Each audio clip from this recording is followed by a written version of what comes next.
It's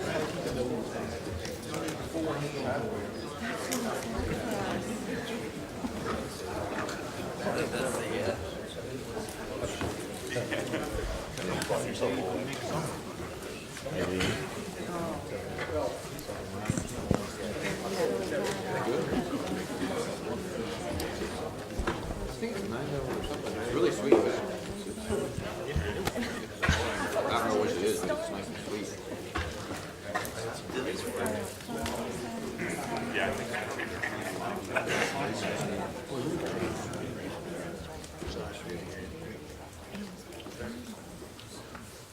think next we have Crowder Golf.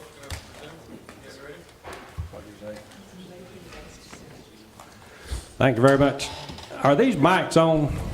Can anybody hear but me? I can't hear hardly anything on this. I'm Buddy Young with Crowder Golf.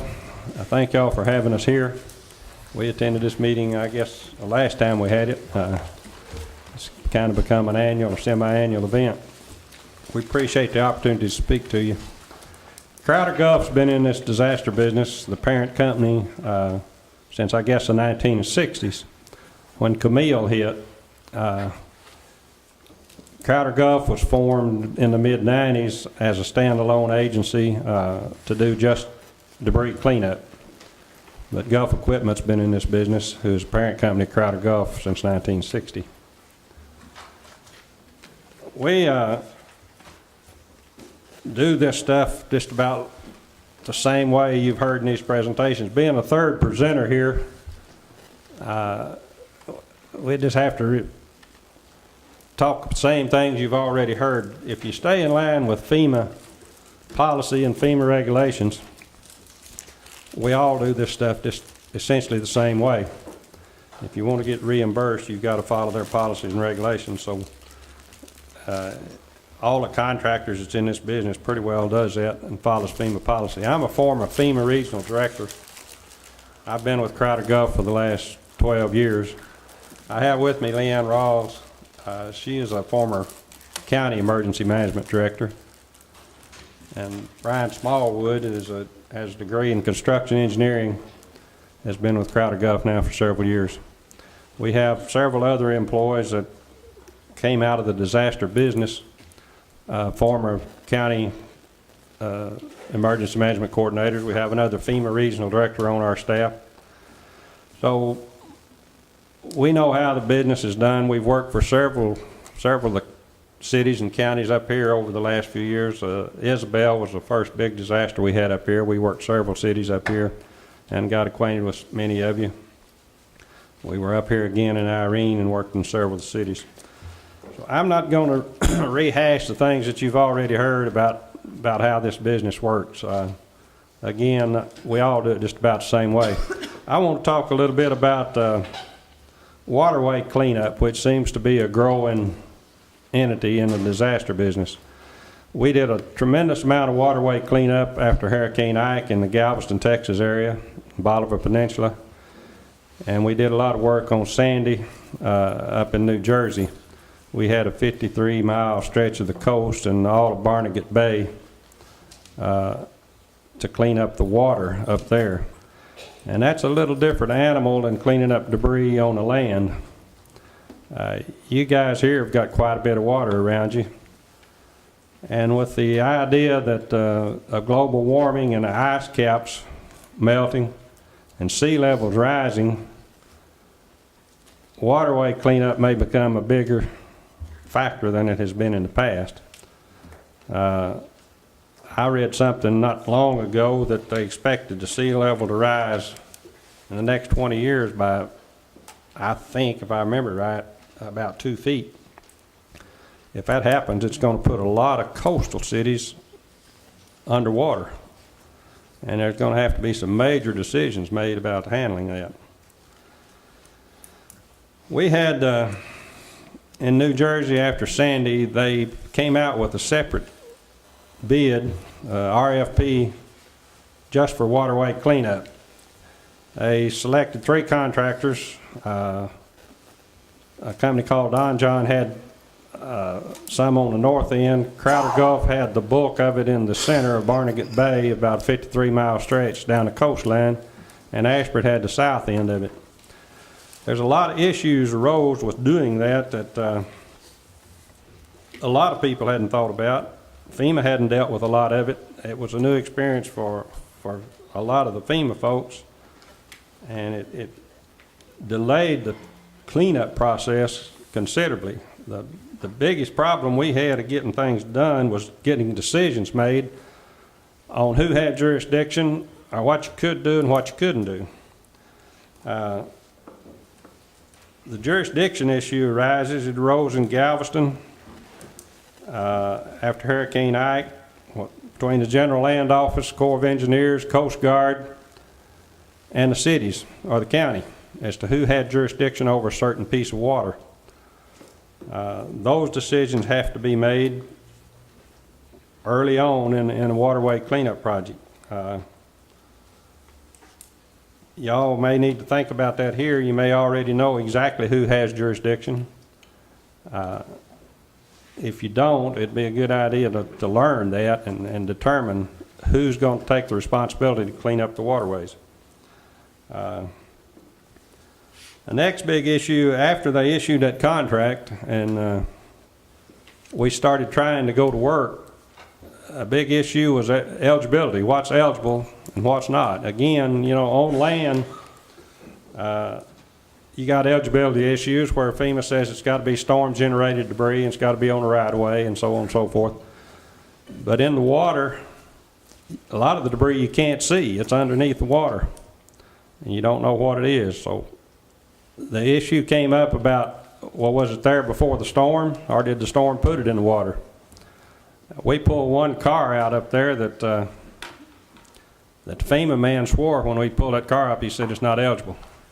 So we got the issue, well, what do you want us to do? Just drop it and leave it in there, or you want us to take it out?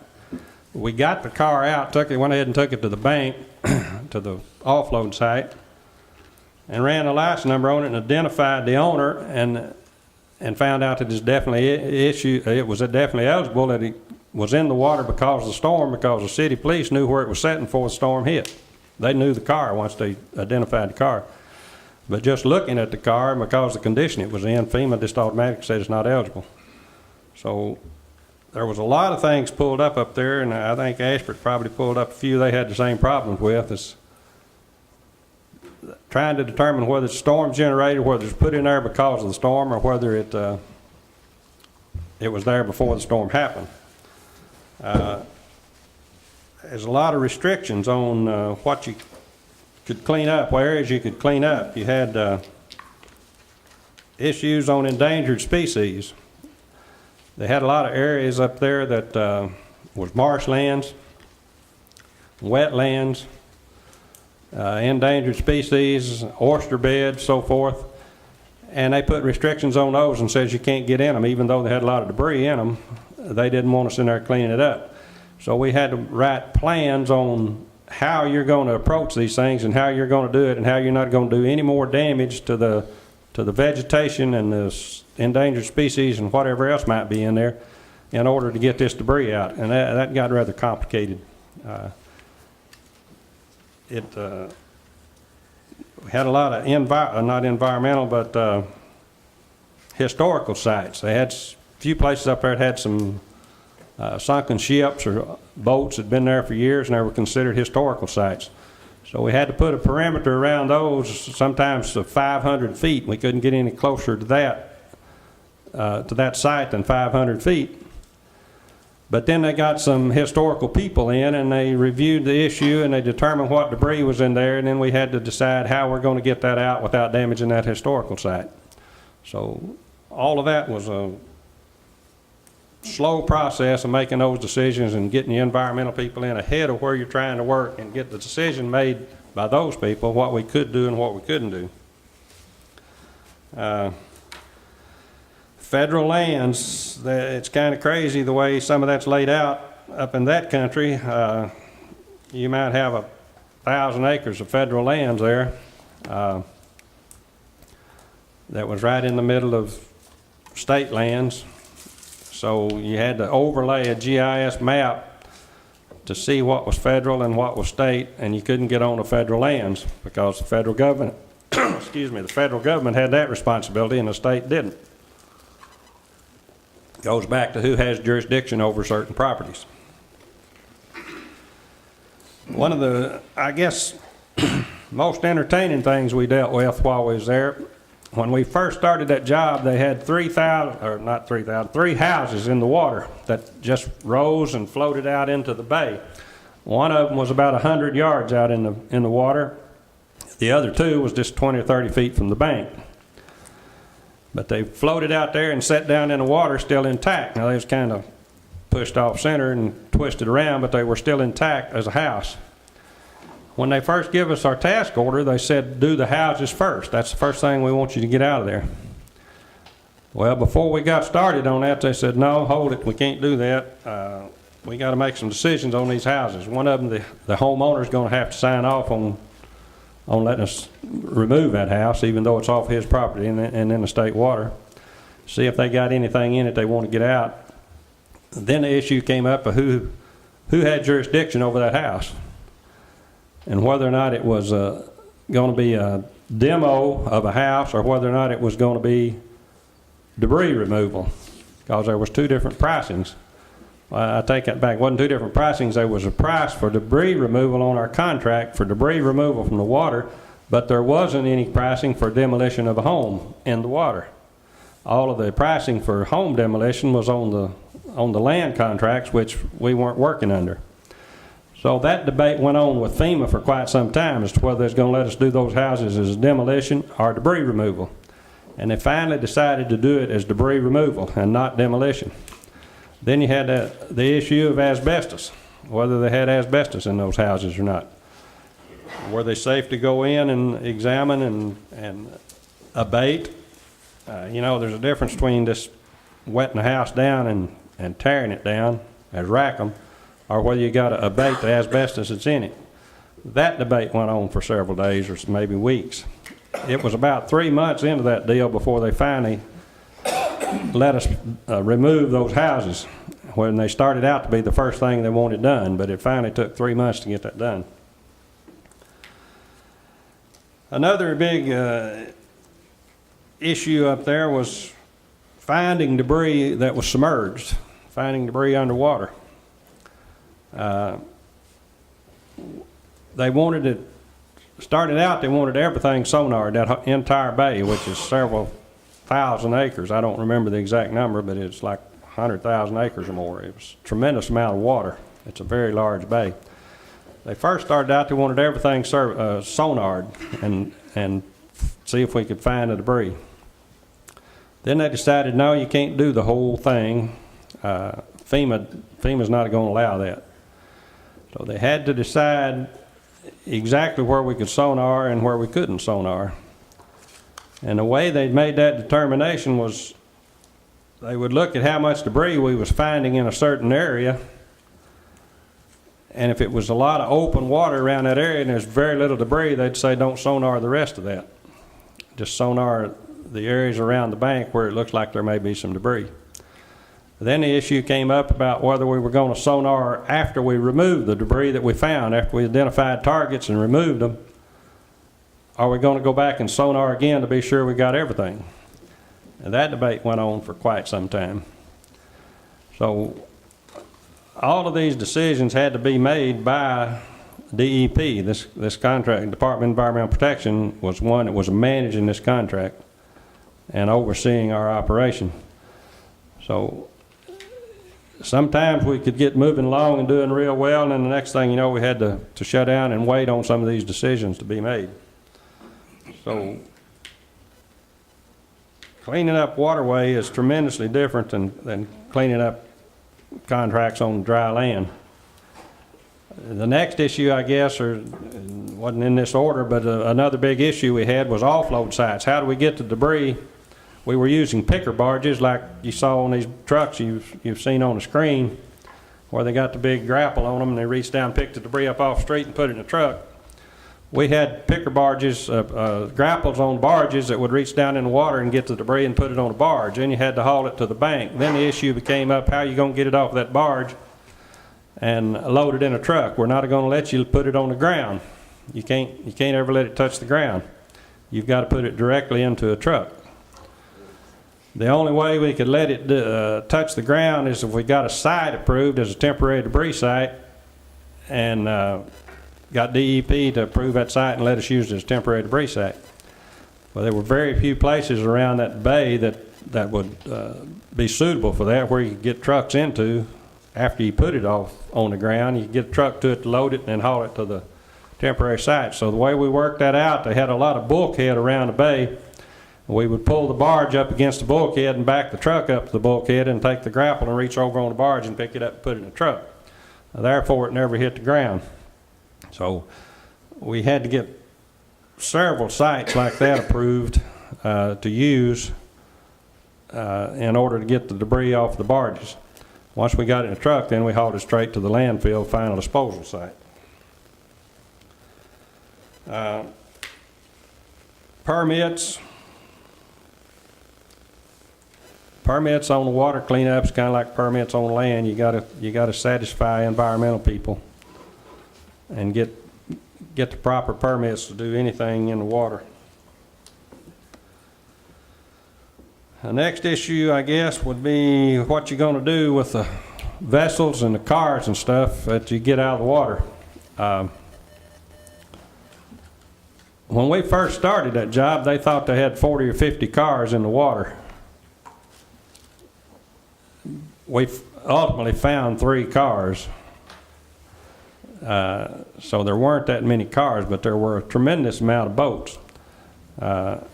Ashbridge had started their operation and had a storage site established at one of their temporary debris sites where they had picked boats up off of their land contract and put in there. We reached an agreement for us to take over that storage site and use it to put the boats that we got out of the water into that same site. So we took over Ashbridge's boat storage site when we started the waterway cleanup. And the boats that we got out of the water that were submerged in the water, which was, I think, wound up being a little over 100 boats, we took them to that site. They turned all the information over to the state police. The state police took the registration number of the boats and notified the owners that we had their boat and give the owner a chance to come and claim it. If they claimed the boat, they had to pay the cost of getting it out of the water. If they didn't want to claim it, then the state auctioned them off. If it wasn't total debris, the boats that still had some value left in them, they auctioned them off and the state kept the money. Another type of recycle, I guess. Those that were just junk and of no value, we crushed them up and hauled them to the landfill and disposed of them that way. The cars were handled basically the same way. The owner could claim the car and pay the cost of getting it back if he wanted it. I don't think anybody wanted the 3 that we found because they were in terrible condition. I guess the insurance company took over on those.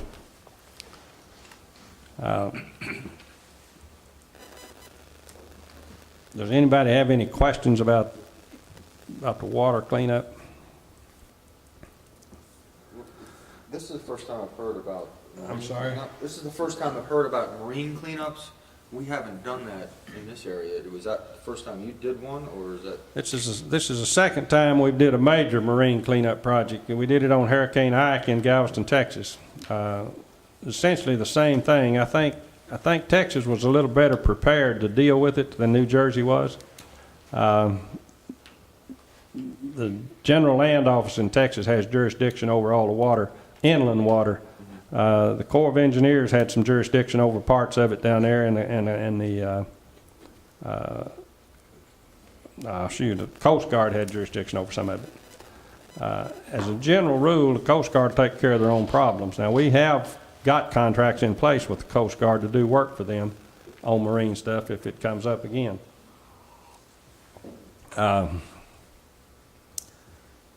I think marine cleanup is becoming a more of an issue with FEMA because they had some eligibility issues there about what their programs would let them pay for. We had some lakes up there that were considered inland lakes, and then we had lakes that were considered tidal lakes. They said the inland lakes were not eligible, and I'm not sure why. They thought they would not be eligible, but they didn't let us clean up any of the inland lakes that didn't have a tidal surge. Now, the lakes that rose and fell with the tide, they let us clean up. Another big issue was how much debris can you get off the bank, and how far up the bank can you go to pick up debris. They have what they call a mean high tide line, and they had what they call the surge line. They first started out off saying you could go to the mean high tide line. The surge line was considerably further up than the mean high tide line was. And most of the debris had gone up to the surge line because when the water rose, it all washed up and then dropped it, and you had a line of debris down the bank where the surge went to. They finally changed their position and came around and said you can go up to the surge line. That caused us to have to go back and re-clean some areas that we had already been over. So if that decision had been made on the front end, we could have got it all the first time we was out there and getting it. Again, issues of submerged debris, when not knowing what it was until you pulled it up, kind of became a factor of, well, that's not storm debris. It's been in the water there 50 years, and we're not going to let you get it. Another debate arose about monitoring of that operation. Where are the monitors going to have to be? Are they going to have to be on the boats watching debris pulled out of the water and put on the barge, or can they watch it from the bank? Can they watch it from another boat? That debate went on for several days, and I imagine Jeff will talk about that when he makes his presentation. They were doing the monitoring on it for the work we was doing. So, any other questions? Yes, sir. That there was a lot of oil storage and fuel issues in the water, and people, I mean, how did you handle that, or was there any testing associated with that?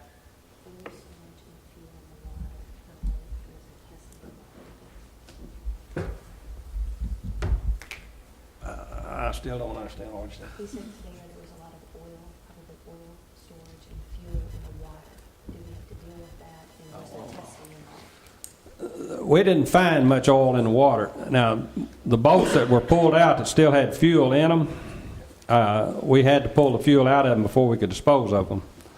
But as far as the oil in the water, I don't think we ever ran across any of that. We would have had to deal with that had there been oil in the water. We had to deal with that in Galveston, where they had some oil slicks down there. We had to bring an environmental company in to gather that oil up, suck it up, and put it in barrels and dispose of it according to environmental policies. Betty, what about orphan drums? Orphaned drums. What about it? What did he say? He said, what about orphaned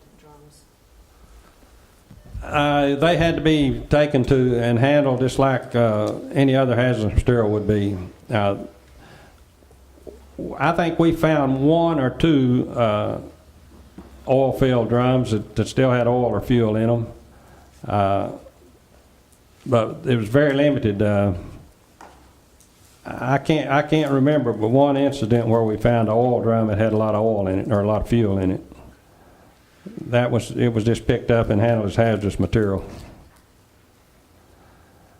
We did find some butane bottles that had floated out and floated up on. Most of them came off the bank up along the surge line where they'd floated up there. And of course, those had to be handled as hazardous material. We took them to a storage site and did the whole routine of packaging and disposing of those according to hazardous material policies. How did you come up with your price for the automobiles or for the boats in terms of for the owners, for them to pay that fee? How did you come up with that charge for the hauler? Price that the owners would pay for the automobiles to reclaim the fee that was charged them. They went back to the contract and saw what the contract price was, and they calculated it off of that contract price. And in most cases, what did he say? How much? About how much was that for a vehicle? Oh, I don't remember. It was very expensive. Yeah. Very few people wanted to pay that cost for a boat in that condition. If I may, there was different prices depending on the vessel size. So it was tiered based on vessel size, and transport distance. Did I miss anything? Anywhere from 3,000 to 5,000. Is that right? At least. The pricing for recovering the boats was by the foot, based on the size of the boat. At least on our contract, and I guess it was on yours too, I don't know.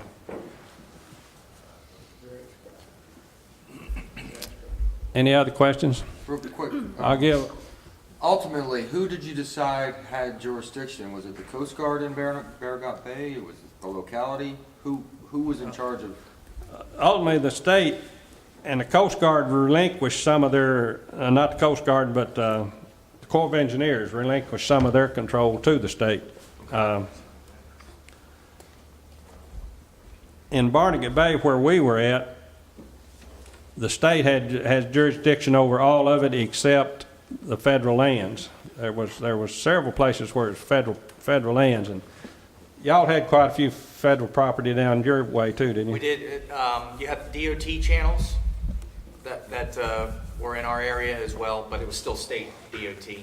But DEP had the jurisdiction over the state waters that were not DOT channels or federal. And that's something else I hadn't talked about is DOT channels. Now this bay that we were working in at places was a mile or two wide, and again, I think the bay itself was 30-something miles, 37 miles long, I think. The area we had was a total of 53 miles down the coastline. But they had channels mostly out in the middle of the bay that was a little bit deeper than the rest of the bay. And they were considered DOT channels where the boats could run in those channels. They had buoys marking those channels. The DOT sonared those channels and gave us sonar information. Going back to the sonar, how we did that, using GIS mapping, we sectioned off the whole bay in mile squares. And that way we could track where we were working every day and put it on that map and show in each square which areas we had worked.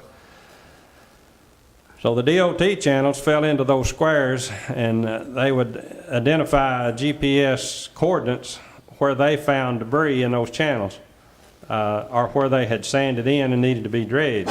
That's another thing I hadn't talked about. We did a lot of dredging, or still doing some dredging up there, of sand that washed into the bay. Another thing I hadn't mentioned, FEMA took a position on a lot of this debris. If it was more than, I don't know, I've been gone from there now, and I can't remember all the details. It seemed like if it was more than 6 feet deep, they wouldn't let us get it because they didn't think it was a hazard to a boat. On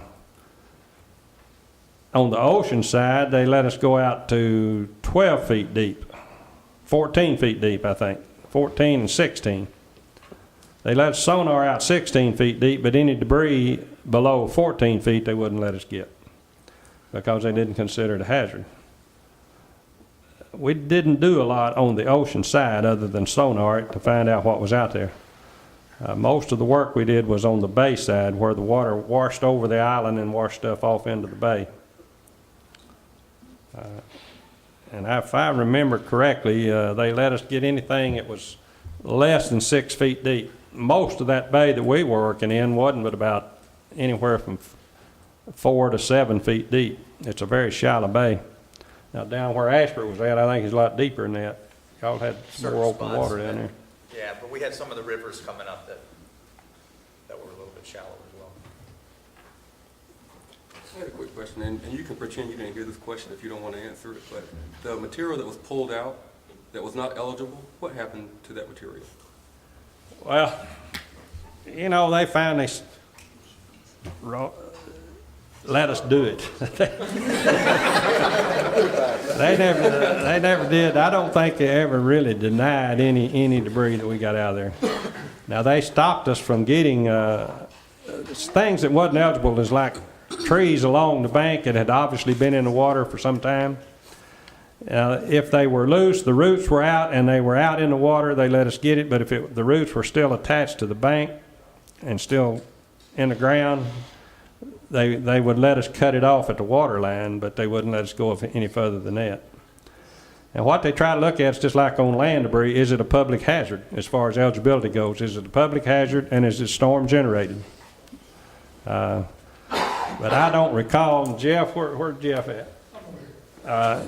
He may recall some of it being denied, but I don't think we had anything denied as far as eligible goes. There was a lot of discussion on it, and I don't remember totally. Some may have been discounted from the percentages at some point. I know there was some talk about subtracting some from the cubic yardage at the end of the day.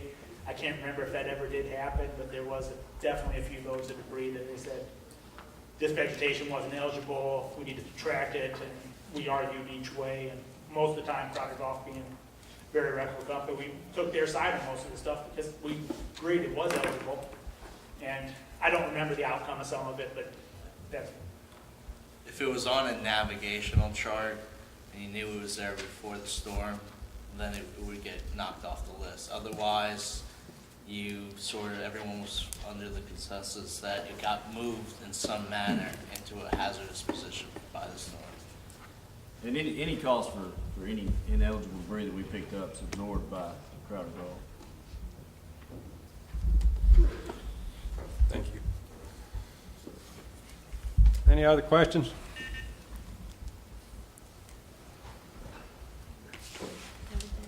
All right, well, do y'all have any comments y'all would like to make on any other issues on behalf of Crowder Golf? Oh, yeah, okay. Leanne always wants to make a comment. I always want to comment. I think it's pretty fitting to say that with every major disaster, you're going to see FEMA come out with different policy changes and massaging the way they do business for the next storm. And I think one of the things that I've seen across the board is the new pilot program, and Ceres did an excellent job going through some of that, and I'm sure our monitoring companies are going to go in more detail with that in a little while. But part of my job is with Crowder Golf is coming from an emergency management background. I was an emergency manager for 10 years and in disaster public information for 6 years prior to that. And in that 17 years, I think, of what I consider now limited experience, I've seen 12 presidential disaster declarations and one incident of national significance being the BP oil spill. And almost every time I could almost guarantee that I would have FEMA folks that would show up that may or may not be experienced with the latest, greatest regulations and guidelines, or I would see policy changes or things that would be affected in one area and then transposed to another, and they may or may not fit, the perfect scenario. But as debris companies and being experts, I think, in the field, I think a question was asked, whose responsibility is it to help? Well, I think it's a joint effort.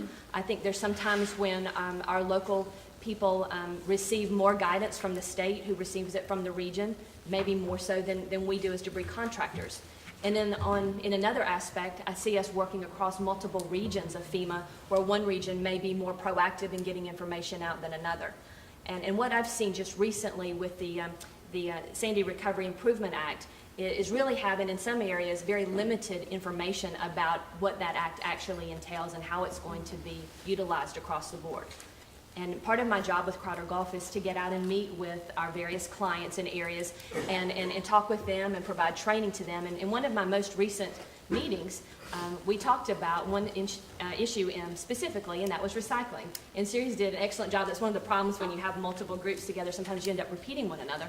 But one of the things that was mentioned was, what are some great things that you've seen Crowder Golf do in the recycling end? What have you all done that's maybe outside the box?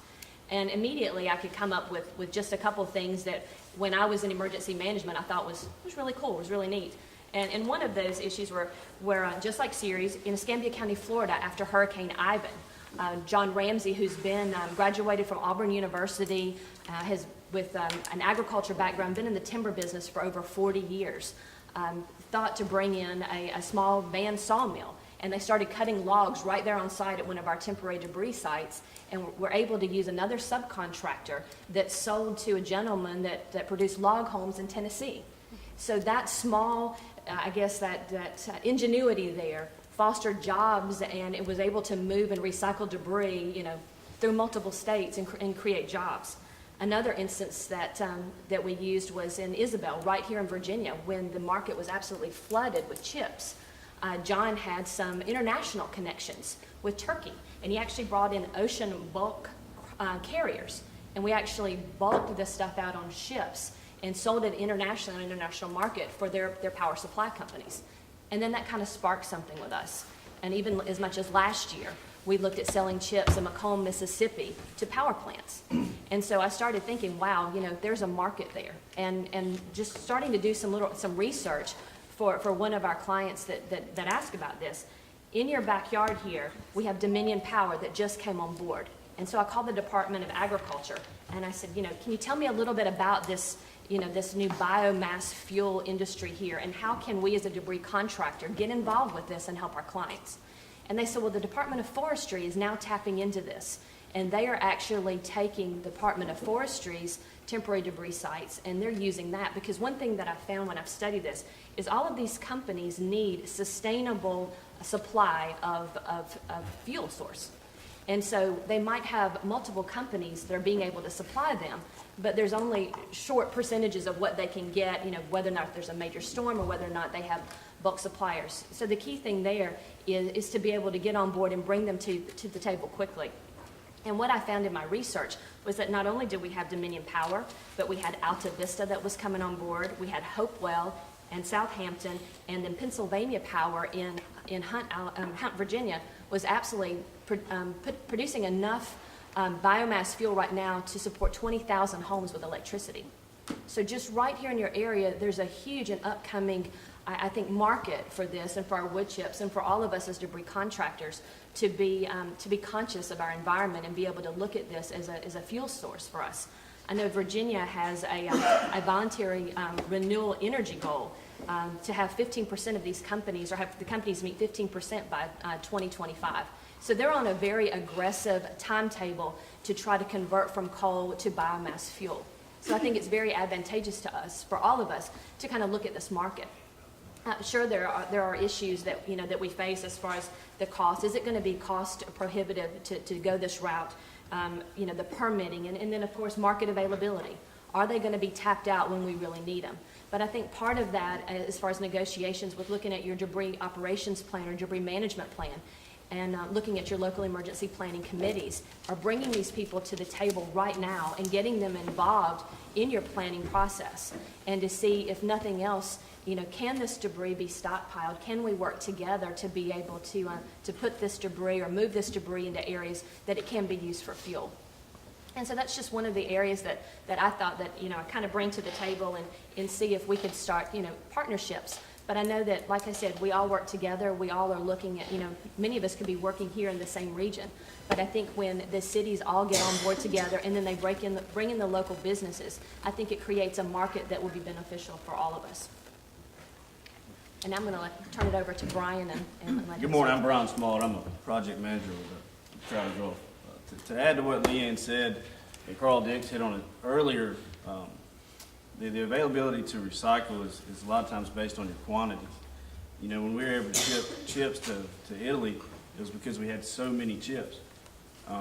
Unfortunately, when you try to find local streams to dispose or reuse those chips after an event, the market is extremely flooded. And even the paper mills, they can only take so much.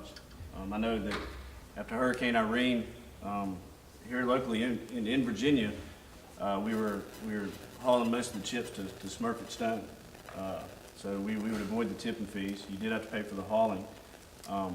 But once again, they kind of met their capacity, so they couldn't take any more. So we contracted with a firm outside, a company right outside Smurfit Stone that also hauled to them.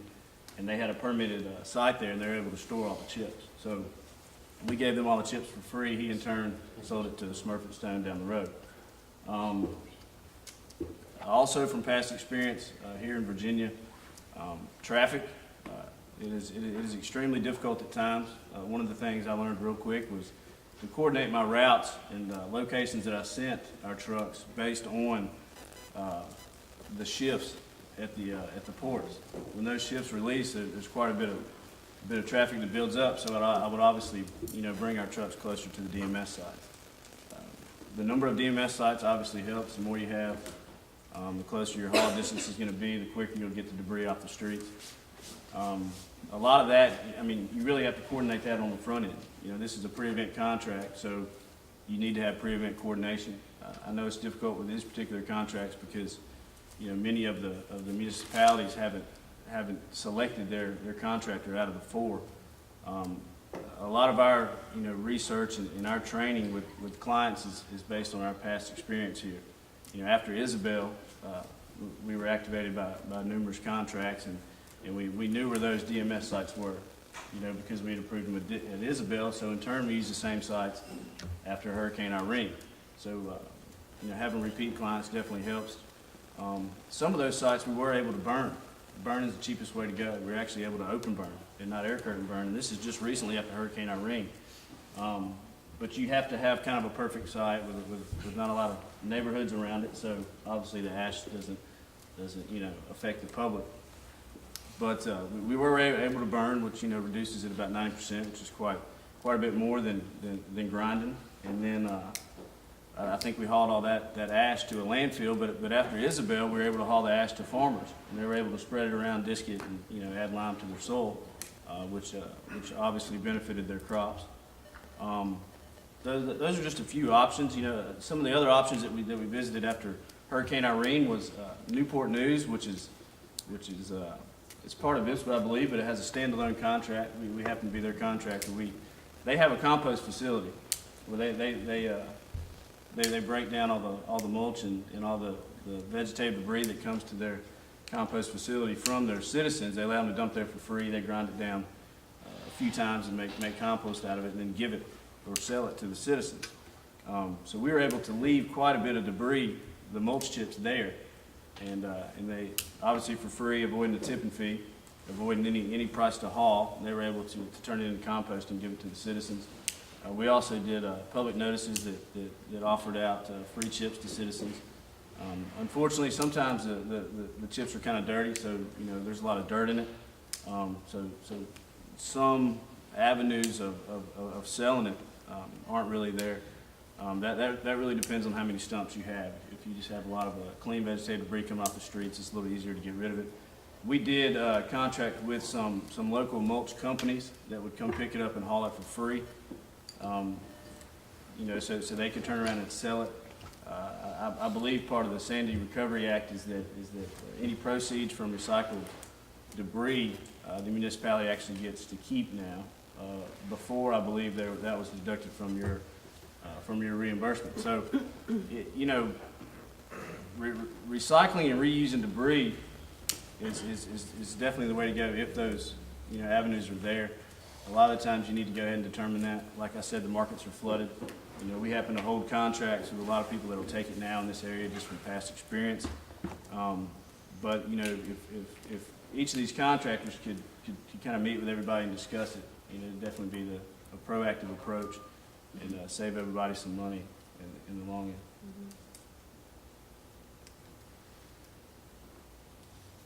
Any questions? Thank you. Well, thank y'all very much.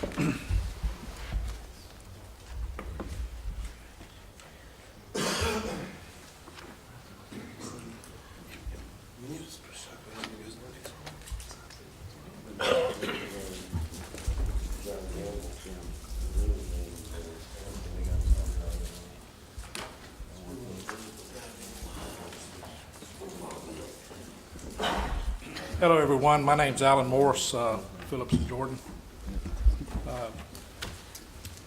Appreciate being here and able to talk to everyone. A little bit about my background. I'm a civil engineer. I retired from the Corps of Engineers after 37 years. 20 of that I spent as the debris expert for the Corps, and the last 7, the program manager for the debris program for the Corps, working directly for headquarters. And in that capacity, I got to sit where a lot of you local guys are sitting right now. The Corps lets contracts nationally that covers most of the hurricane-prone areas of the United States. So we had to led a lot of contracts, managed a lot of contracts, and the Corps still has those contracts in place today. As a matter of fact, every contractor in this room will probably be participating in the next round of ACIs, which we should know, the result of around October.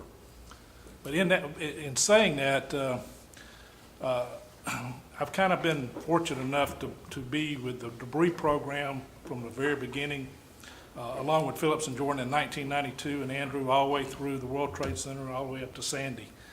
And it's been a progressive improvements in this system ever since 1992, where we first started out with debris management planning, and one of the basic guys that really helped the Corps, and we worked together in a partnership right back here with Mr. George Rorty in putting together plans, debris management plans.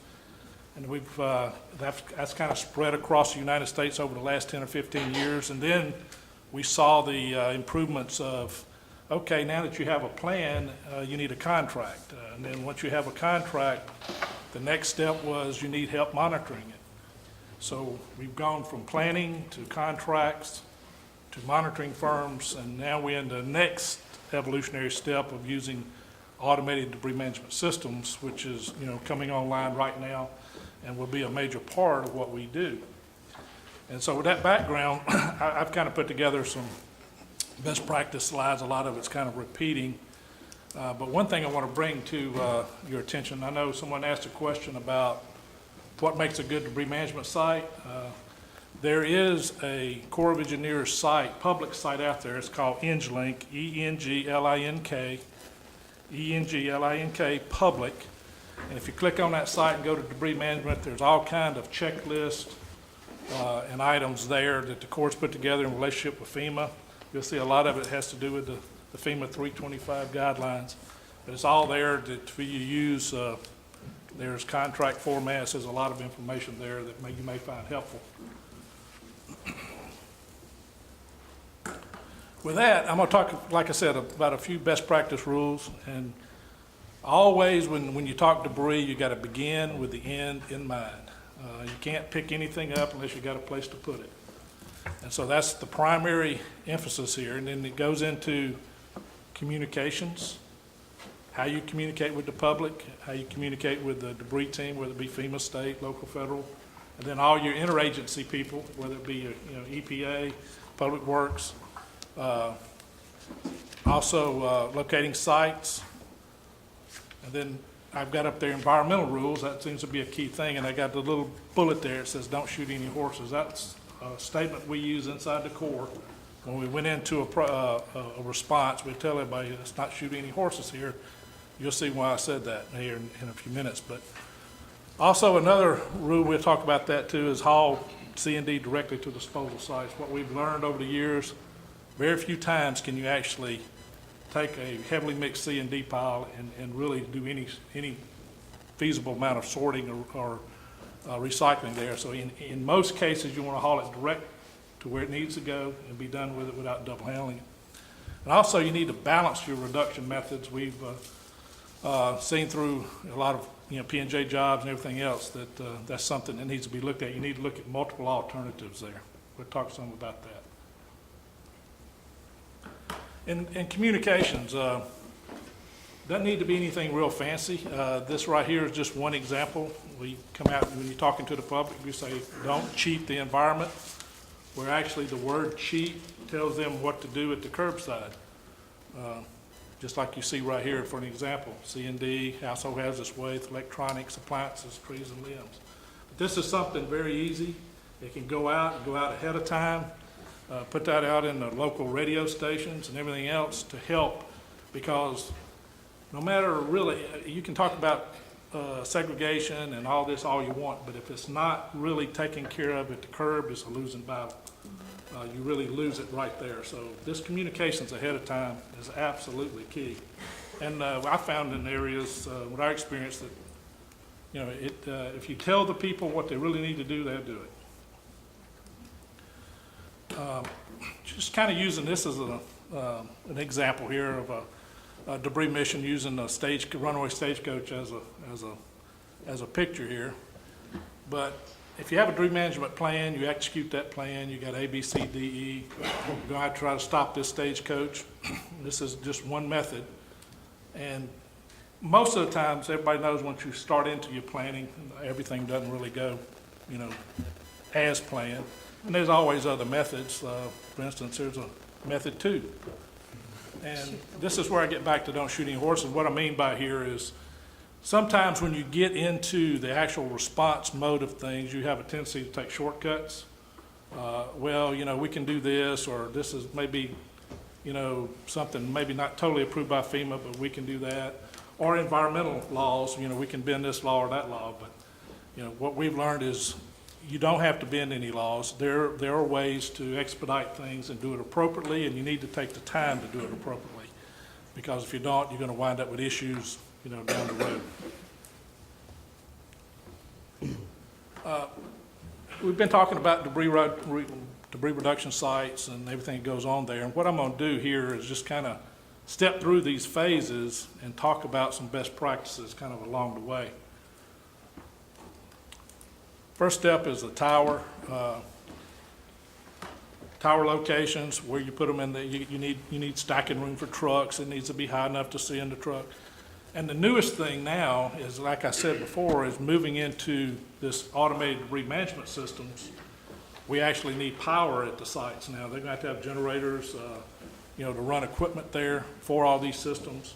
So it's a little bit different, but your towers are taking on an important role when it comes to that as far as these automated systems work, because you're going to need to run printers and things of that nature at the tower. Clean vegetative debris.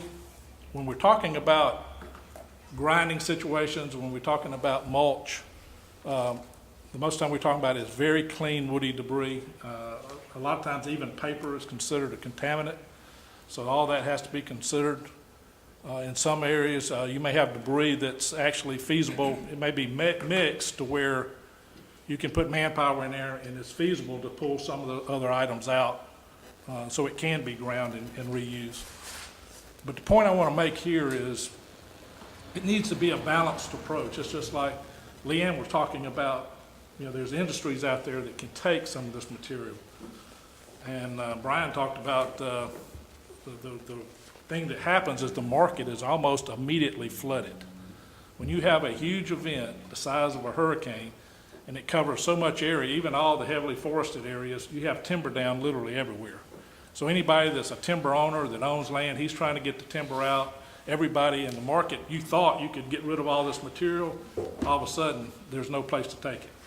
And I've seen communities basically say we're going to grind everything because it's the environmental right thing to do, but they wind up with so many chip material, mulch material, that it actually becomes an environmental hazard on its own. If you stack it too high to go through a fermentation, you got the leachate to deal with it, and a lot of times it's wound up, you load it, you take it to a landfill site to use for cover. And I've actually seen areas where they would actually pick up the chips and run it through an incinerator to get rid of them that way. And that's just, that's a costly item. And the only thing I'm saying here is you need to kind of balance that operation out between grinding and incineration. Construction and demolition material. I don't know if you can see it, but there's actually a guy standing at the bottom of that picture to kind of show you the scale. This was a shot that came out of way back in Andrew. But the only time that we feel is feasible that you actually take C&D to a temporary site is when your hauling conditions dictate. In other words, you got a situation where you've got a final disposal 80 miles away, and it's just not feasible and timely to clean up the area and haul it 80 miles. So you might put a site in, a temporary site, where you collect this material, then you bring in 100 cubic yard trucks, haul it out at night when the traffic's down, and move it out that way.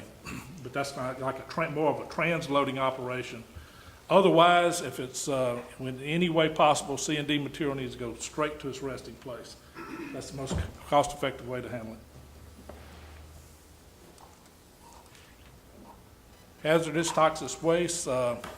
This site here is actually a holding area. Anytime you have a large temporary site, where you're processing debris, you are going to wind up with some kind of materials coming in, some of those loads, and you need a holding place for it that's bermed at that site.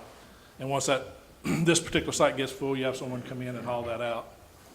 But you do need these particular sites within any kind of major temporary disposal site.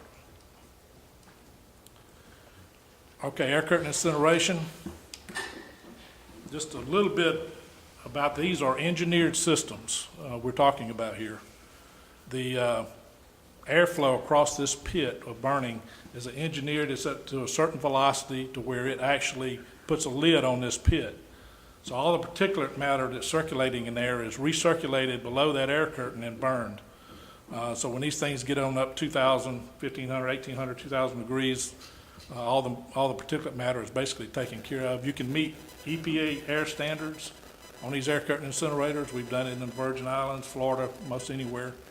And so it is an alternative that, to grinding that reduces it, 95% versus, 1-to-4 ratio on grinding. There's all types of systems, freestanding. You've got them where you can actually put them in the earth, build a pit, and put the systems in to burn the material. But this is an alternative to grinding. If you look at your debris management plan, you make a reasonable amount of assumption of how much mulch material you need, and then you know what you need to grind, and you'll know which you need to incinerate.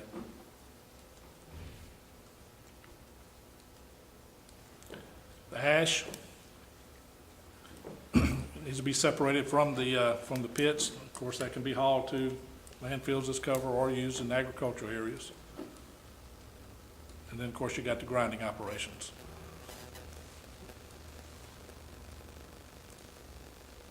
And the mulch. And there's all types of different specifications you need to look at mulch between where it goes to a chipper, where it goes to a grinder, what your end product's supposed to look like as far as your use. Do you want to give it to the public? You want to use it for fuel supply? There's different sizes and techniques to grinding as far as how you set the grinders up. So it's always good to know what your tail end use is before you start into a grinding operation.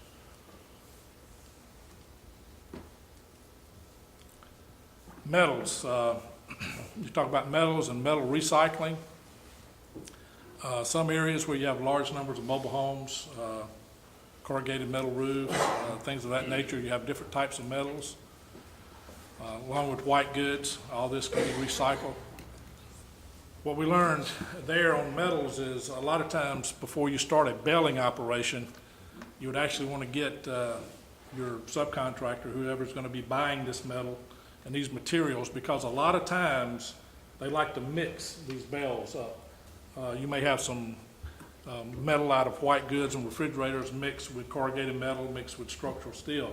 But there's different quantities and different ways that makes those bales more valuable depending on how they're crushed and put together. So it's something that once you get to the point where you've got a stockpile of, say, white goods and you have other metals, this is where you call in your recycle experts and talk to them about how you want the end result to be and what is the most cost-effective way to bale this material for recycling.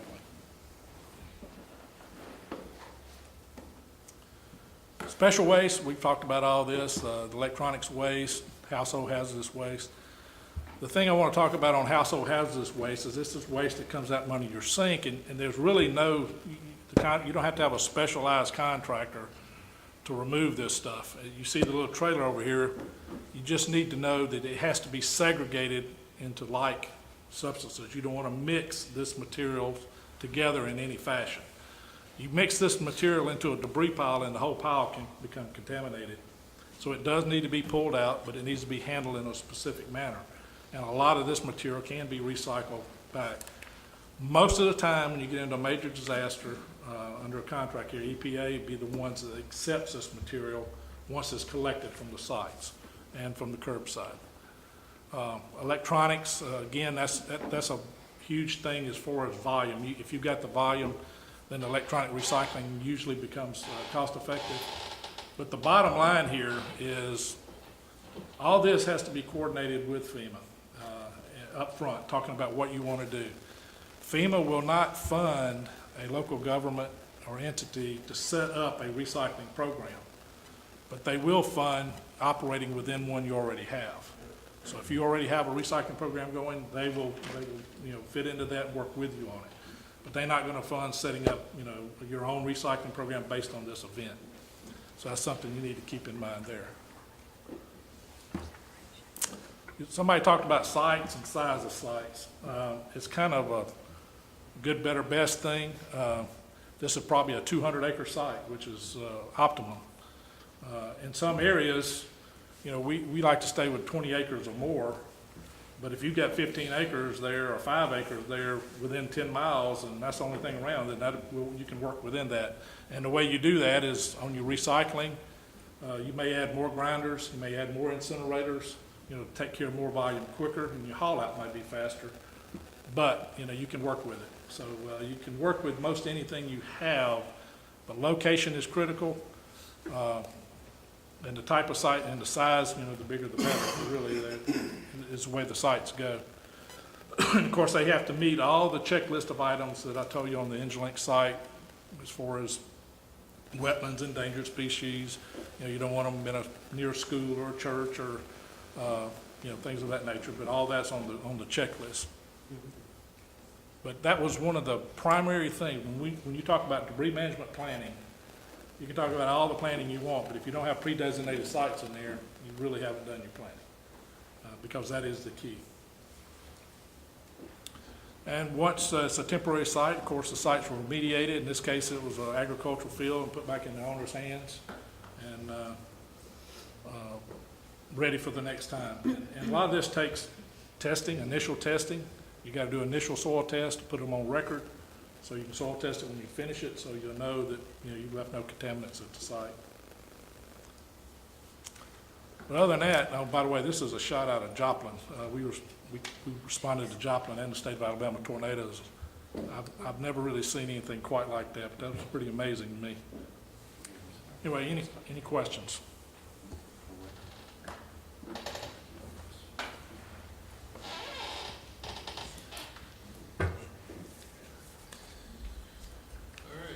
Thank you.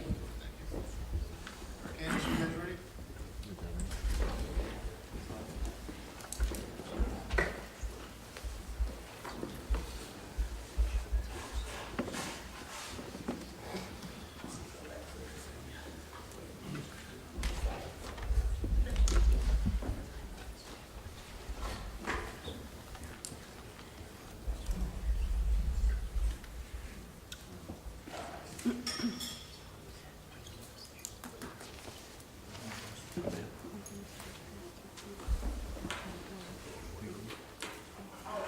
My name is Jeff Cousins, I'm with Arcadis, and I'm going to talk to you about lessons learned Sandy. The common topic here with a lot of these guys that worked. It's really a small industry, and when you see these people in the room, I know all these people. We worked together for years. We worked, almost everybody in here, we worked together on Sandy, actually. Sierra's Crowder Golf, we're working together now. Ashby, we worked together, Sandy, P&J, we worked other jobs. So Dow kind of stole a little bit of my thunder talking about it. We worked, and that's what I'm going to talk mostly about, is what we worked with Ashby in New Jersey.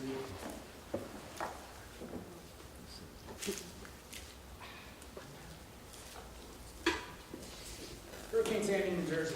Total population affected was almost 400,000 people. The storm surged to 14 feet. We serve about 237 square miles of New Jersey, which I thought was a pretty big number until Dow threw out his number. I can't remember what exactly that was. And then we had 17 municipalities and 8 counties, which spread out. It's a pretty big job for us, pretty spread out. We monitored 1.4 million cubic yards of debris. Actually, that number's gone up since then, since we're still working there. Almost 47,000 loads of debris. We certified 881 pieces of equipment. This time, I'm sure we're well over 900, or probably over 1,000 by now. And we worked 22 debris management sites, temporary sites, and 20 final places. Sandy It happened end of October. We moved in there. I got there, I think I got to Sandy November 2nd. And we rolled in. We got a contract through the state, which is similar to this, where we had a contract through the state where municipalities can choose to use it as a device to use us as a monitoring firm. So at that time, at the beginning, we were the only ones on that contract. So we went in there preparing, not knowing what to expect, not knowing how many jobs we're going to get, and it ballooned up to 17 different municipalities is what we ended up working there, which planning and getting ready for that was a challenge. Then after that, I think it was about the 4th or 5th, the ACI contract you talked about kicked in New York City, the Army Corps of Engineers, got activated in New York City. They called us in to bring in our automated debris management system for that job. So we really got spread out working in New York City, which very comparable numbers to the New Jersey job. It was a totally different operation for us because we were working with All-Pass, which is our automated debris system, which I'll talk more about. But one of the biggest challenges in New York City is if you look at the number of equipment certified, there's almost 2,600 pieces of equipment certified there. It was, the operations hauling stuff out of New York City was a big challenge, the traffic, getting everything out of there. So they were constantly certifying trucks. We ended up going into a 24-hour shift where we were certifying trucks 24 hours a day, 7 days a week, which was a big challenge because a truck would make 1-2 loads a day going, they would go to Albany, they would go to Philadelphia. It would take them 5-6 hours just a round trip minimum. So we were just constantly certifying trucks. Every truck would do 1 load. And just logistically, it was a real challenge getting them out of the city.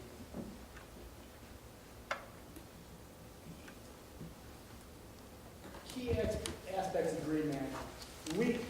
When we came into New Jersey, first thing we do, and it's a challenge with a contract like this and contract like we're talking about today and a contract like New Jersey, we don't know exactly how big our job's going to be. We don't know. We don't have anything already in place. We don't know, hey, if this area gets hit, we're going to have to hire 50 people. We may get 1 client, we may get 17 clients. So we just got to go to an approach and find people. What we normally do, and one good thing about our company is company's Arcadis, which is a major engineering company that's an international company that has offices throughout the country. We have offices in Virginia, New Jersey. And what we have is about a couple handfuls, 10, 15 people that dedicate 100% of their time, including myself, to the storm business. That's what we do, is we just, 100% of my day, 7 days a week, 365 days a year, is storm business. And then we have the engineering firm to draw from. So we'll come into a place like New Jersey where we ended up hiring 200 people with our key staff of 15 people, and then we'll draw from our offices. We'll draw from our engineers, where we've got really smart engineers, may not know a lot about debris, but they're smart people. We can bring them in there, we can train them up, and then they train the employees and get them out to work. And while we're doing the hiring and training, and that's one thing we like to hire local. We like to bring in local employees, the areas get hit. We like to bring in local employees, it really helps out the community with like jobs. Towards the beginning and end of that, equipment certification is the next stage of the process, which is one of the most important steps of the process, certifying the equipment. It's New Jersey, it was a real challenge.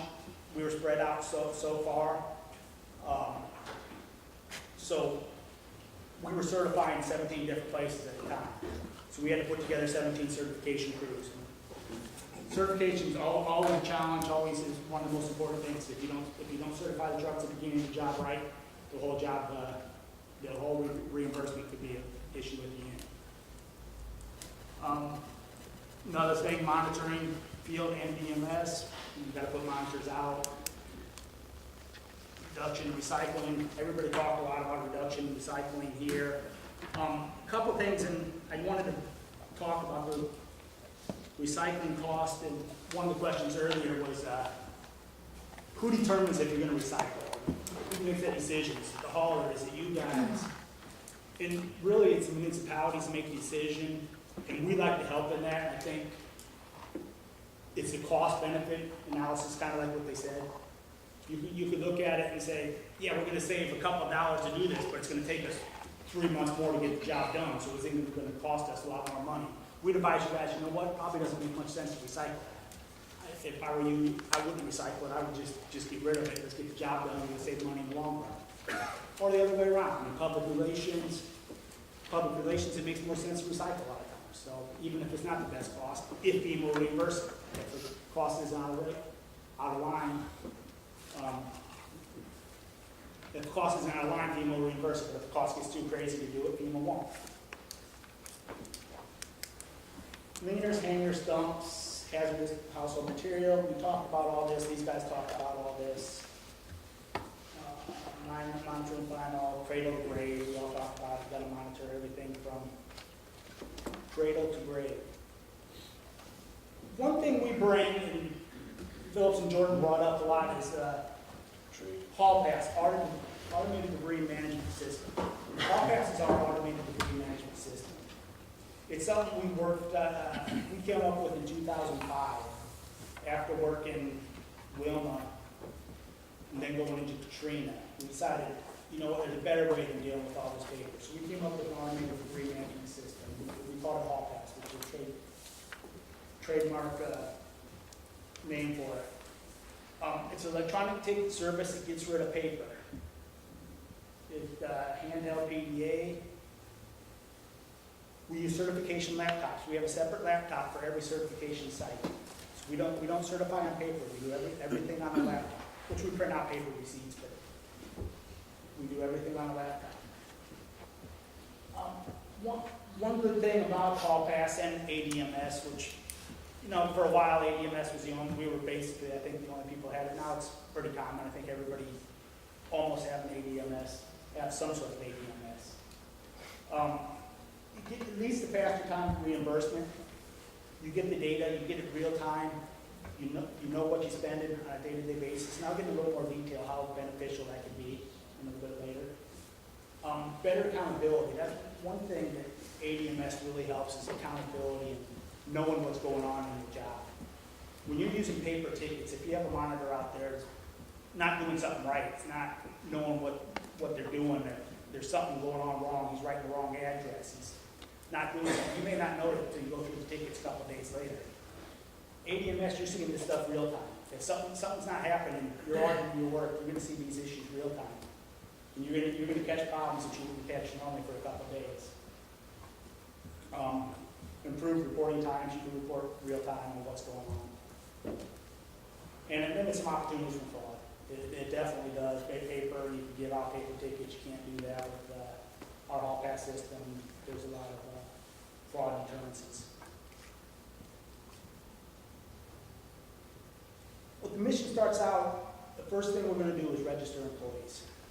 When we start working, we're going to register every employee that works for us. We're going to identify a role. We're going to give them all an ID. And these cards, these roles, gives them what role they have access to. They give them different access to different programs.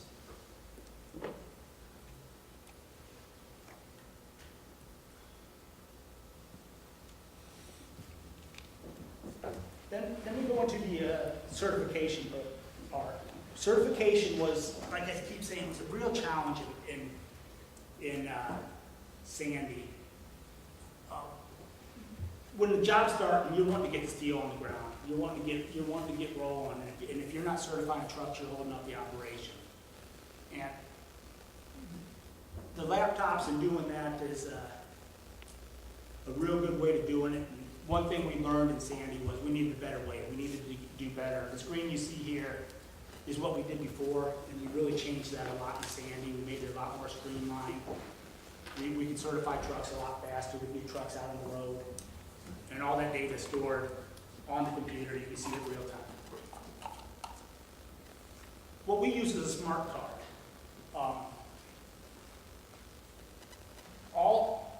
All our tickets are done with smart card instead of paper. When we certify an employee, we give them a smart card. When we certify a truck, we give them a smart card. The trucks, all the loads go in our PDAs, and we issue the tickets all on smart card. No paper at all. Actually, we print out receipts at the dump site. And quick ticket process, we're out in the field, we take a GPS reading, we take GPS loads of readings of every ticket, where they were made. So we know where every piece of debris was picked up. We take GPS readings, and that's written on the card. It's stored on the card, then it goes to the tower, so that card, when it goes to the tower, stores that information, we make the load call, that prints out the receipt. All that data is instantly synced to our computer, so that ticket is stored in the web.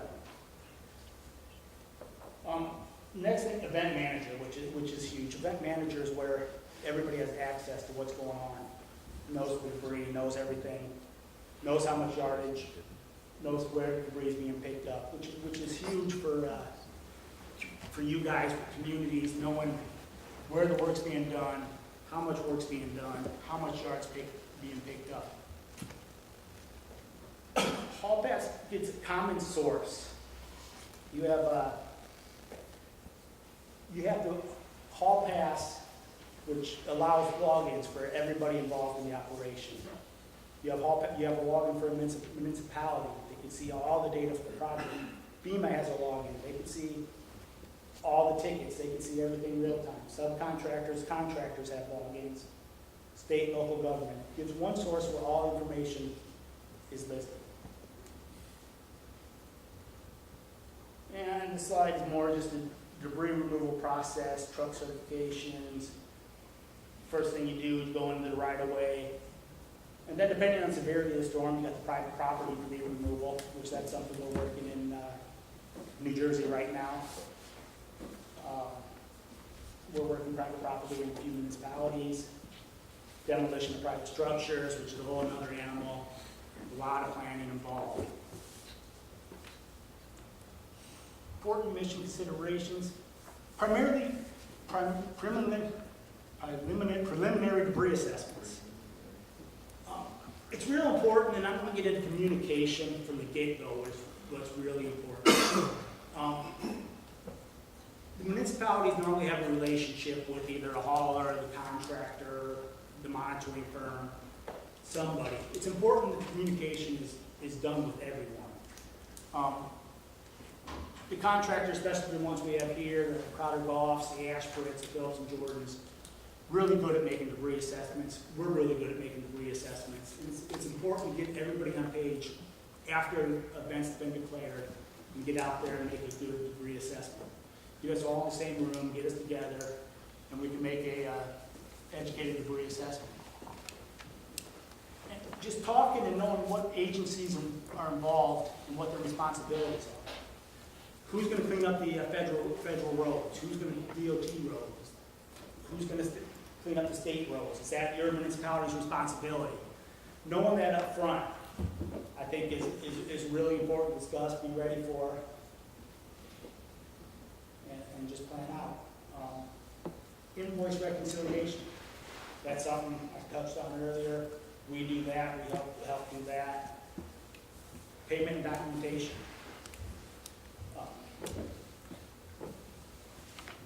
FEMA reimbursement, that's our major role. We're here to help you get reimbursed by FEMA. We have experts in FEMA reimbursement.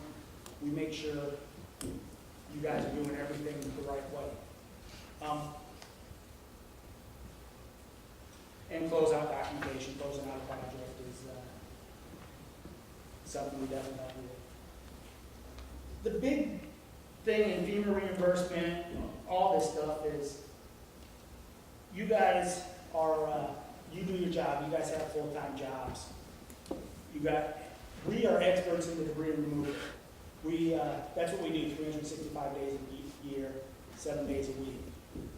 And looking at the contract in for the monitoring firms, it's pretty robust. We could help you with as many things as you possibly can.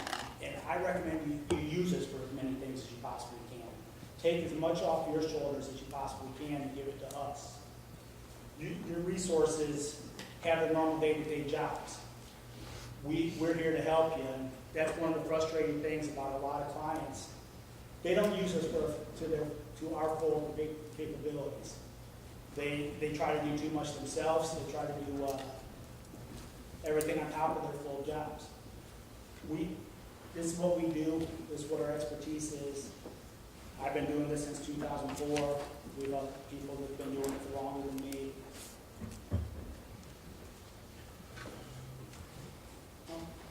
Key issues encountered in New Jersey and in New York, health and safety challenges. When you're working storms, there's more health and safety challenges than you can imagine. You're working 7 days a week, minimum 12, 13, 14 hours a day. We had a couple incidents where just people in New York City, when I mentioned we were doing a 24-hour shift, we had a guy actually was sitting there at the desk working, just kind of fell asleep, fell off his chair, cut open his head, had to go to the hospital. It's just one of those things that the guy was working too much. It's just something you got to be aware of and be responsive for. Contractors, I mean, I know there's a lot of issues, several issues in New Jersey, power lines. We've had a contractor hit a power line. We actually had a contractor step out of a truck and out of his own and get hit by a car. There's a lot of health and safety challenges that you just got to be aware of. You're working in different situations that you're normally not used to. So it's just something you can be aware of. Logistical challenges, there's the logistics involved, especially on our part, working different municipalities, different times. It's a totally different job than you normally do. There's multiple challenges. Personnel. You guys, I mean, I know there's a lot of cuts in municipalities, a lot of things. You don't have enough people probably to do day-to-day, but personnel is, when you add these extra roles, finding people to do it, finding people to do the jobs. And that's, again, where you could ask help from the monitoring firms. We're here, there's different ways, it's reimbursable by FEMA, helping you guys do the things. We're here to help with personnel. Quality control. Again, all fast, just knowing the data, quality control needs to better reimbursement. If the quality control is not there, you're going to have errors and you're going to leave yourself vulnerable to not getting reimbursed. Communication. Communication is key. Communication was a total nightmare in New York. We were working with a contractor there who wouldn't communicate with us very well. And we definitely had a lot of issues. You'd have municipalities talking to the contractor, then the contractor not talking to us, or the other way around. And it's important, it's really easy to overlook when you're working with people that think they're going to communicate. Communication is the key to bring everybody together. Make sure you're communicating with the monitoring firm, you're communicating with the hauler, and everybody's on the same page. What we do, and most of you guys have worked the storm with Irene, it's been a couple of years ago, you know how fast-paced it is. You know how everything can get out of control pretty quick. And that's what communication is, just something you got to talk about, something you need to plan, something you need to make sure you make a special effort and be aware of. And one communication, your phone lines may be down. How are you going to get your essential staff in? Or do you have a plan for getting essential staff to work, to make the first push? What's your plans for the first push? Clear the roads. Are you going to bring in a hauler to do the roads? You're going to do that yourself. And you need to make that. You need to communicate that now. You need to make those plans before the event, not after the event. One big issue we ran into in New Jersey was planning.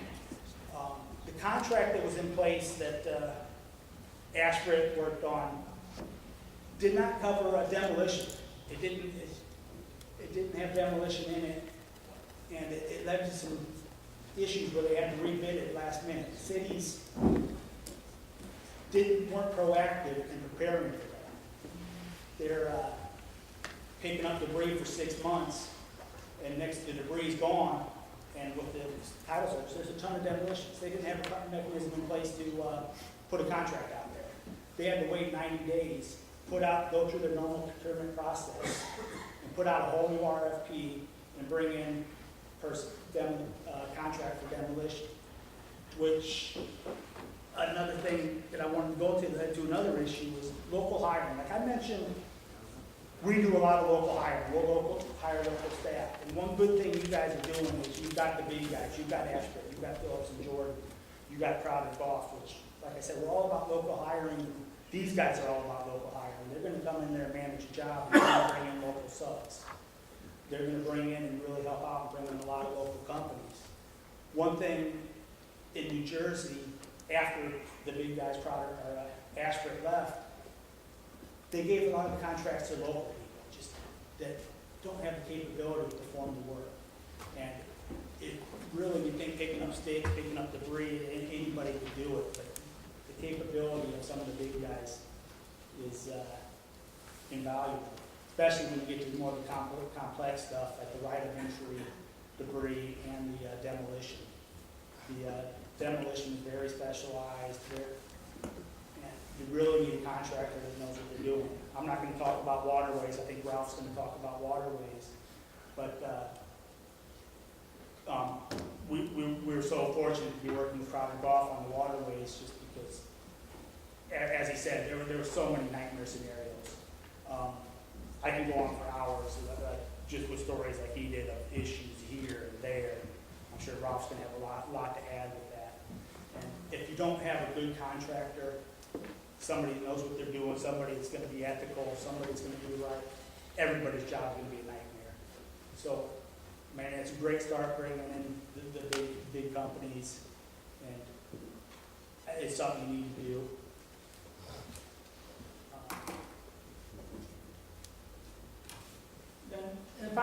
Then I'll jump into the financial thing. Stretch cash flow for applicant. You guys have your money allocated, I'm sure, to where you're spending it. You don't have the budget for a storm. You don't know. You got to plan for that. You got to plan for where you're going to get those monies. A lot of you're going to have to be in front of communities. You're going to have meetings. You're going to have to bring in boards and decide how you're going to spend your money. You got to figure out ahead of time how you're going to do that. One thing, and a financial thing, one good thing. One of our clients in New Jersey for Hall Pass really used it in a really smart way. They really managed, they had a certain number set aside, a dollar amount they were allowed to spend. The board cleared them to spend for the job, X amount of dollars. And with Hall Pass, this client monitored every single load of debris. Every time he would check every load, he would communicate with us daily, and he would use that daily by street, how much of that budget was being spent. Almost hourly, he would call me for updates, say, sync this unit so I can get an update here. My board's not going to give me another dime. And he would get our maps, GIS maps, and he would use those and say, I'm not going to be able to get to this street. This amount of debris is coming from here, this amount's coming here. I'm going to have to use my own resources to do this street. And that's one good thing about having ADMS and having real-time reporting, is you can get into that much micromanagement of your debris. I mean, this guy was all on top of it. It was really, really great way to do it. I mean, I don't really know politically how he got away with some of the stuff he did. He was picking which street to pick up and which street not to pick up, but he really managed it, and it worked out pretty well. He's probably unemployed now. Actually, it was a very affluent area, and I think they did okay. And that's one thing too, is planning GIS layers and making sure your maps are all up to date. That's one thing too. I mean, the data you have to give us, whoever your monitoring firm may be to come in, if we have real accurate road information, GIS layers, everything like that, to make the data we put out to you guys so much more effective, so much more useful. So that's something to plan ahead now, is just make sure you update the GIS info, update all your layers, everything as much as you can. Local banks and payroll, that's just something we deal with, is, we come in areas, we hire locally, we hired a lot of retired vets last time we were here in Virginia working. And a lot of times they're out of work for a while, they don't have paychecks, they don't have bank accounts. And so we work with local banks so they can cash their checks, they can get their bills easier. Just something we like to do. Insurance tax implications, that's something, insurance and tax implications. Insurance for sure for ROE work, and I don't know if you've really had a real catastrophic event where you're dealing with a lot of demolitions, ROEs, but insurance, being able to check insurance information, not duplicating benefits, it's a real hassle on its own.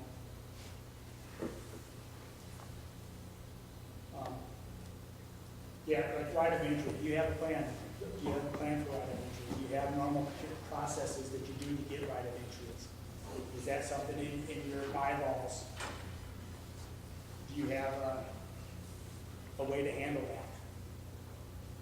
Damage historical properties. Procurement and legal implications. And again, procurement and legal implications is your contract right now that you have with the haulers, is it cover everything? Does it cover the worst case scenario? Does it cover if you get a Sandy-like event where it's taken out a big part of the area where you gotta do demolitions, you've gotta do this, does your contract cover that? If it doesn't, you have mechanisms to put a contract out there as quickly as you can. Are you ready for all the scenarios? Are you ready for the white goods? Is that in your contract? And I haven't got a chance to look at your contract with the hauler, so I don't know the answers to these. But just knowing the scenarios, being prepared for the scenarios, being prepared for all scenarios, and planning ahead. Like I said, in New Jersey, I mean, we're still working, we're almost 12 months to the date after the job. Some municipalities are just starting. They're just starting the demolition process. They got all the right-of-way debris, but the demolition process, the ROE process, they're just starting. It's just because they didn't plan it.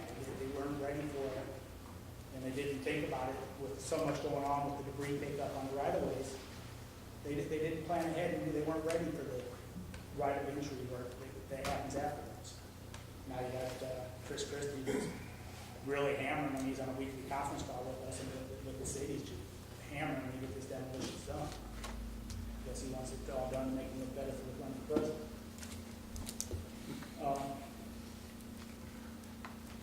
Bureaucratic challenges. Communication is again, another way of communicating with the people. Communicating with your citizens. How to get debris out, how to put the debris out. You touched on it earlier. How do you want to segregate the debris? I mean, with a storm like an Irene, it's easy. So it's all vegetation, all really coming out. That's almost all that's coming out is vegetation. Easy to segregate, easy to pick up, easy to manage. But the more severe storms, CMD, what kind of things? You got to communicate. How do you communicate with them when the pass is going to start, when the pass is going to end, when to put out debris? Have plans in place, have websites, normal communication. Continuity of ops, again, that's just not having the contracts in place again. And some of the cities in New Jersey are just getting hammered every single day and not being done with the work, not having the stuff ready, and it's not planning. Public opinion. If you're not getting stuff up, you're getting up off the side of the road, you're going to get hammered.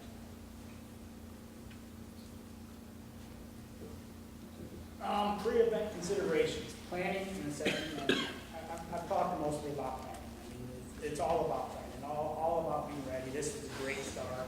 Training exercises, stuff like that, getting everybody on the same page, getting everybody together. That's key. And it really, I mean, there's a lot of work involved, but it really is pretty easy. Most of the stuff is picking up sticks. It's just the logistics involved of doing it. As long as you have a plan in place, it's not rocket science. The biggest thing in the pre-event consideration is documentation. The day one after a storm comes through, there may not be a monitoring firm there. There may not be a hauling firm with you guys. You may be using a lot of your own forces, using extra hours, using extra man hours, using overtime. You just got to document everything you're doing. As soon as the storm's hit, as soon as you're getting ready for a storm, write everything down. Write more than you think you need. Anything you have down, keep spreadsheets. Keep every piece of information. Every truck that leaves your yard for whatever reason, keep the hours, keep everything. That document. You can never redo documents. You can never over-document. that's one thing I want to leave you with, just document every single thing you do. You can get reimbursed volunteer time. If you, after the storm, you get volunteer groups out there working, you get reimbursed for that. You can take that off your cost share every hour that people are out there working. So you document when you have support groups out there, you have work groups, you have church groups out there helping clean up. You document that, that'll go off your cost share, that'll save you money in the long run. If you, I mean, you get enough of it, you can eat up most of your 25% share, or whatever the share may be. So it's documentation, document everything you do. Even if you don't think you have to document it, document it. I didn't document this guy, document it. Training exercise scenarios, we're doing them, you're doing them now. That's great work. Proactive risk management approaches. Pre-storm mitigation. Mitigation is huge. I mean, that's a growing industry. We have a whole division in our company that does mitigation. And FEMA's really getting aggressive about getting mitigation programs. And there's a lot of programs out there. We can talk later and tell you about some of them. There's a ton of mitigation programs out there. And again, communication, all levels, all types. I'm not going to hit that anymore. Readiness and responsiveness. And that goes again in being ready to deploy. What is your plan? Once the storm's coming, you're in the 3-day cone. Do you have a plan? Who are you going to call? Are you going to call Dow? Are you going to call? Is Dow going to sit there? What's your plan? And what if it knocks out all your phones? You have a system in place to get everybody in there to work. So readiness and responsiveness. So it's something you just got to plan. You're planning for a disaster. And information and documentation control. Again, I talked about that last slide. Document. Make sure you control. Make sure you save everything. Make sure you have somebody totally dedicated to taking care of that documentation.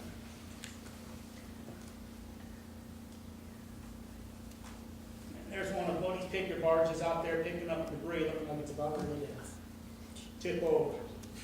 That's out in New Jersey right now. Any questions?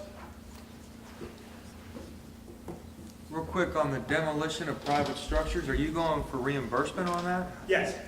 So the owners have to pay for the If demolition? it's insured, their insurance pays for it. Whatever insurance is not covered, the FEMA can reimburse for that. Why would FEMA reimburse for private property demolition? Because on a catastrophic event is declared in New Jersey, FEMA will cover private property debris removal. I've never heard that before for private property removal. Yeah, it happens. I mean, New Jersey was declared, a lot of the tornadoes, Birmingham, Joplin, Katrina, bigger events, FEMA will approve private property debris removal. It's a big process. You really got to document everything going on. But it's happening more and more. There's a lot of private property. You got to get right of entries. There's a whole process. You got to follow your city's procedures. But it's definitely something that happens. A lot of private property, tree work. It's something we're doing a lot of. And I just haven't heard of it, that's all. This is something new we've been doing down here for 27 years. I've never had them pay for private property removal. Yeah, and it's got to be a bad event. It's category 3-4 storm with catastrophic damage. If it's nothing severe, if it's not a massive area, they're not going to, FEMA will not cover it. But a Katrina-like event, there was a lot of private property debris removal. New Jersey, the whole coast up and down, it's going on. We have a specific case study on demolition, so we go a little bit more into Okay. the weeds on the program. So.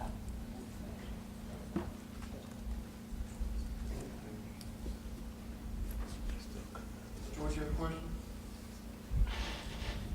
I was going to ask, in terms of the interface with some of the power companies or VDOT or,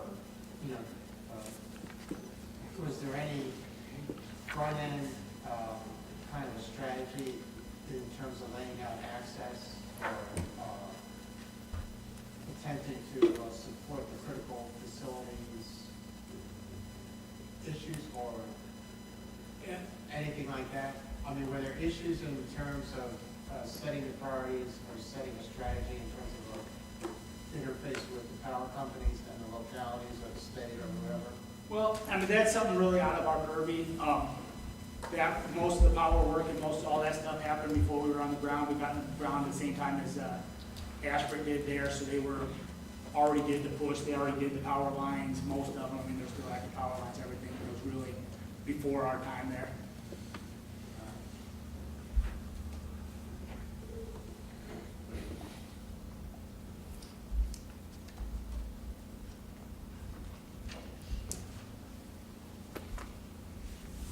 Any other questions? Just in terms of that operation, was there a lot of barges in terms of, I know what you said, or I think that somebody said that they're on up to Albany and Philadelphia. Yeah, that was in the New York job, that was from the land debris. There was, they were doing the 100-yard walking floors and a lot of trucks hauling mulch and C&D out to the landfills out of state, which it was more economical to do. But, yeah, there was probably almost 3,000 pieces of trucks constantly running debris out. And, actually Fire Island, we worked on Fire Island, which are barging a lot of the trash and debris out there as well. So that picture there is the Waterway project, which we're working with Central with Project Golf on.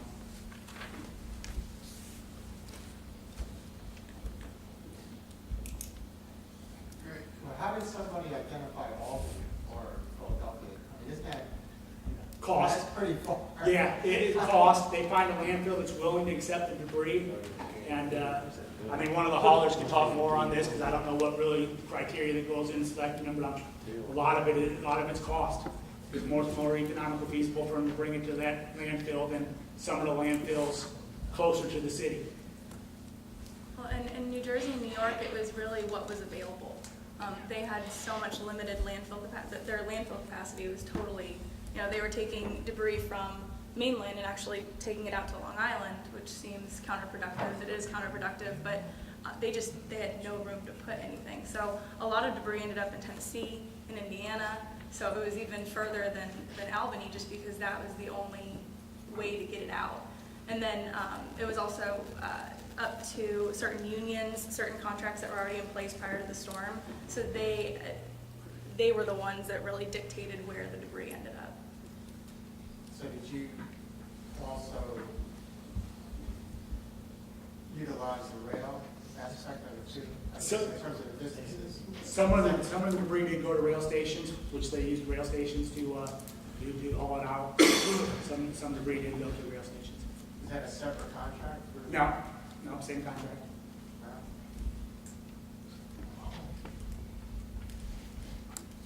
Great. I guess we're gonna switch gears and grab some lunch and bring it back in, listen to the Department of Forestry and their, have a little presentation on their capabilities. So, we'll get back in about 10 minutes.